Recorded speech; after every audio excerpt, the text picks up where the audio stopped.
Through the turmoil and division of Clinton v. Trump, one thing has remained steady, an improving economy. And so Janet Yellen's telling Congress that she's readying the long-anticipated plan to gradually tighten the supply of money. We indicated that the case had strengthened for an increase in the federal funds rate, and to my mind, the evidence we've seen since that time remains consistent with the judgment the committee reached in November. Raising rates impacts emerging markets by making dollar borrowing more expensive, but a stronger dollar can also be beneficial for some exporting nations because their products can become more competitive. Janet Yellen admits that the election's thrown up new uncertainties about what impact they will have on America's economic engine.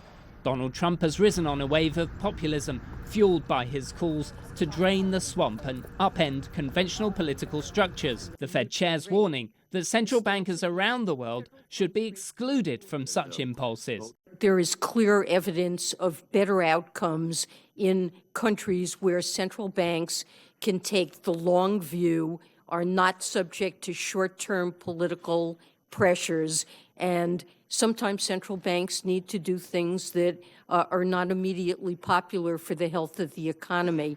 And we've really seen terrible economic outcomes in countries where central banks have been subject to political pressure. Donald Trump has promised to lower taxes, spend on infrastructure, revive traditional industries, and tear up trade deals. Such policies could lead to higher prices and prompt the Fed to raise rates at a faster pace in the future. But as Team Obama begins to hand over the reins of power to the still nascent Team Trump, Janet Yellen says it's simply too early to work out how this will all impact monetary policy heading into 2017. Ryntjes, CCTV, Washington.